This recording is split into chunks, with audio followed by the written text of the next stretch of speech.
halkani waa radio nafta oo idin kala hadlaysa heerka gaagaaban ee hakadkii amsaha muujadaha dhirkooda iyo cirka iyo dhulka ee maqalka wankudkii laaca iwam iyo muujada barta internetka oo dhegaysataan website-ka iyaga www.arabsiatimes.net ee barta internetka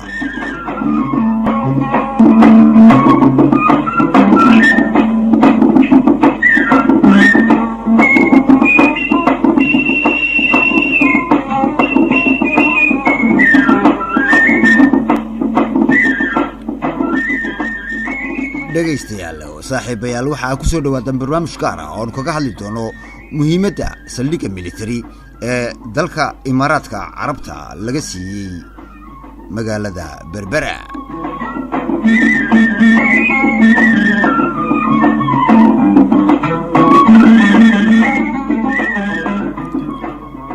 barnaamijkan gaarka waxaa idiin soo jeedin doona anigoo ah Saciid Xasan Xaaji waxaa qaybta farsamada iga qaatay Khadar Jambiir Cige iyo bahda arabsiatimes.net oo noo qaabilsan dhinaca internetka saaxiibayaal.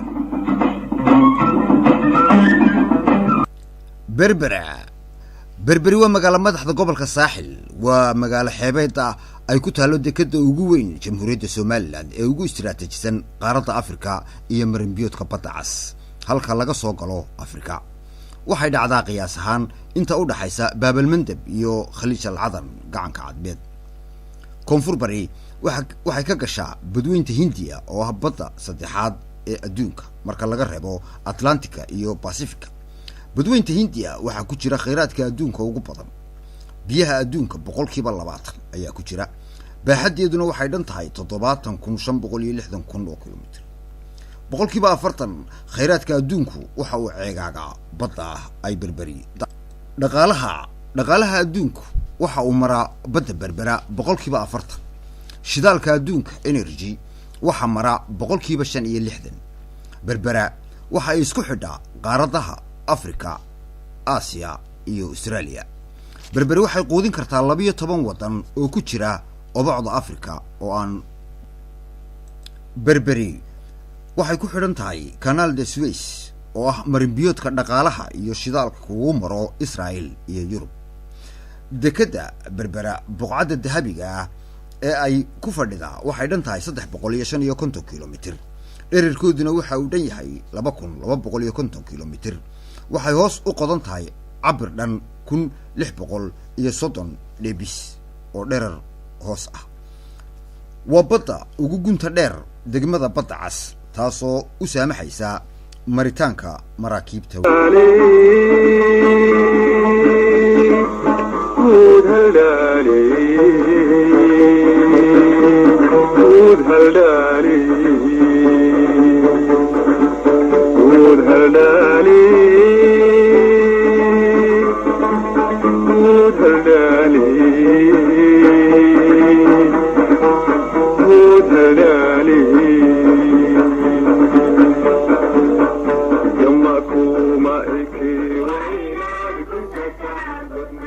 sanadkii 2016 heshiis dhex maray shirkadda DP World iyo Jamhuuriyadda Soomaaliland ayaa lagu wareejiyay dekada Berbera muddo 30 sanadood dhan.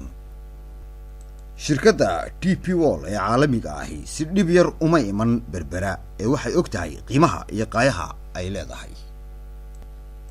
sanadkan 2017 sida uu cadeeyay wasiirka arrimaha dibadda iyo iskaashiga ee Jamhuuriyadda Soomaaliland Mudane Saad Cali Shire waxaa jira heshiis caalami ah oo ay Soomaaliland la gashay dalka Imaaraadka Carabta ee Abu Dhabi kaasoo u ogolaanaya saldhig military inay dawladda Imaaraadku ku yeelato Berbera gaar ahaan airportka Berbera oo ah kan ugu dheer qaaradda.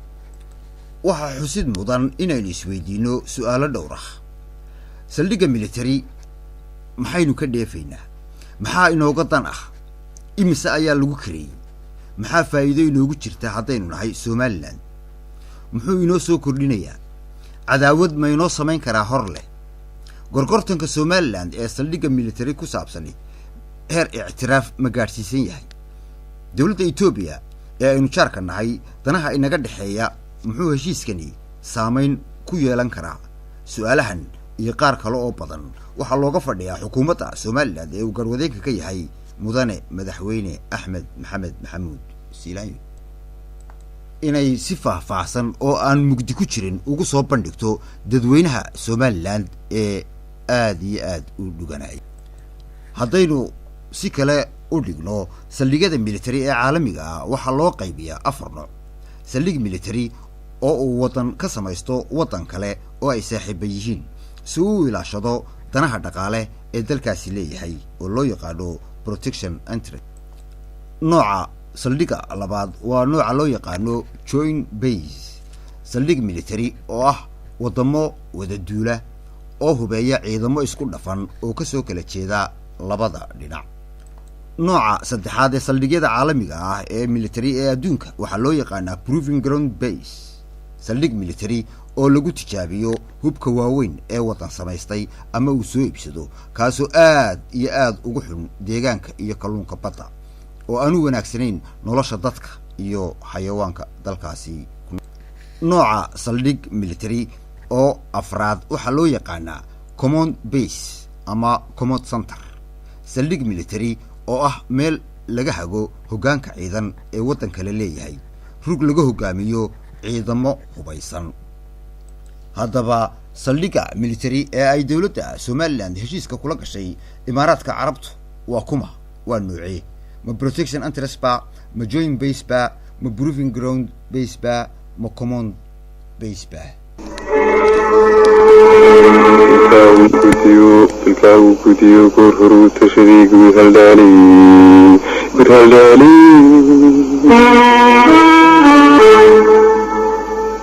كما كوا إكي وعيد كنت تحضر نارو تلادي صبرتا كما كوا إكي وعيد كنت تحضر نارو تلادي صبرتا تلالي.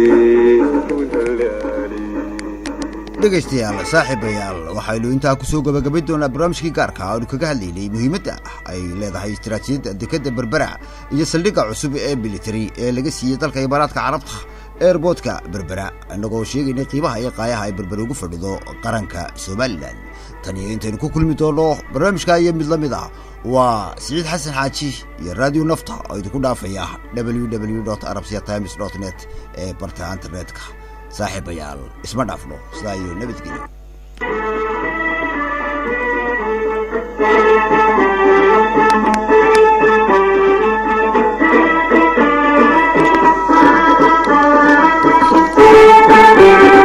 Hello.